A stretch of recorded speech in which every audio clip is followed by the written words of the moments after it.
Welcome back, guys. There are so many people out there doing more with less talent than you, strictly because of the fact that they tried. They were maybe afraid to fail just as you are, but they pushed past it and they attempted it. They failed in small ways, but they tried. Trying is the hardest part because it's starting. You have no momentum. And that makes it really challenging because we can handle risk. Humans are great at handling risk, perceived risk, known risk. We can handle that. What we struggle to handle, the unknown. The unknown scares us from action far more than actual fear does. We fear the unknown. We don't fear risk as much as we fear unknown. We don't know how it'll turn out if we go ask that girl for her number, so we don't. We don't know how it'll turn out if we try to start a business and it fails or it succeeds. We don't know. But being afraid of that unknown is stopping you from trying things that might change your life in the positive. As long as you're smart in the way that you handle risk, there's a good chance you can try many, many things, many ideas that you have, with very minimal consequences if you fail. You don't have to put all your eggs in one basket.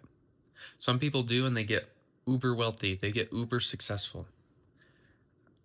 I wouldn't recommend that for most people. I'm glad they exist, but most people are not wired to handle that level of risk. So find ways that if you fail, after you try really, really hard and you put in a valiant effort, that your life can continue.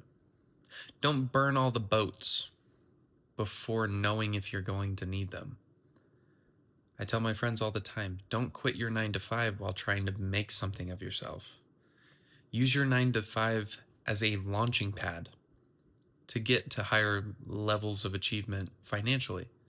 Use it to invest. Use that money and your time off. Use your weekends to invest in yourself and try that new business that you want to start. Don't quit the job and force yourself to try to make it. There's a lot of success stories out there when people do this and they go for broke and it works. But you will find 10 times more stories of I tried to do this and it didn't work out. And I lost my relationships and I lost my car and I lost my house because I didn't manage risk properly. If those are the consequences, and that's the risk that you have the uncertainty if that's in your future or not, if you fail, that's a much harder hurdle to get over.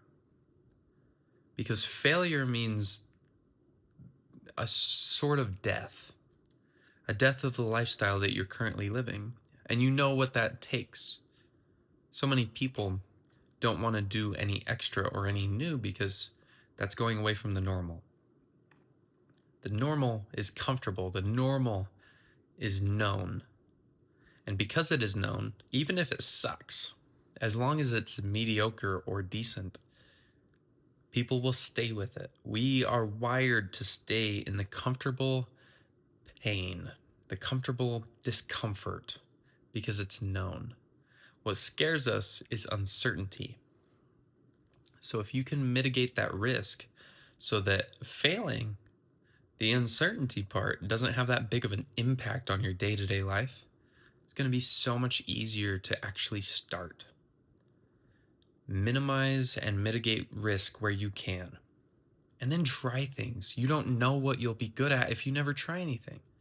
You don't know how successful you can be in a certain field that you would enjoy and want to be in if you never try. But don't throw away the boats before you know you need them. Don't burn the bridges before you know that you might need to cross them and that you might need help. Figure out where you can minimize risk. Try to figure out the risks involved and take away that uncertainty so that you can try stuff. And if you can limit that fear, you will be able to have a superpower because you are willing to try. Because it doesn't matter if you fail as much if you've done the work to mitigate that risk. I love you guys, and I'll see you later.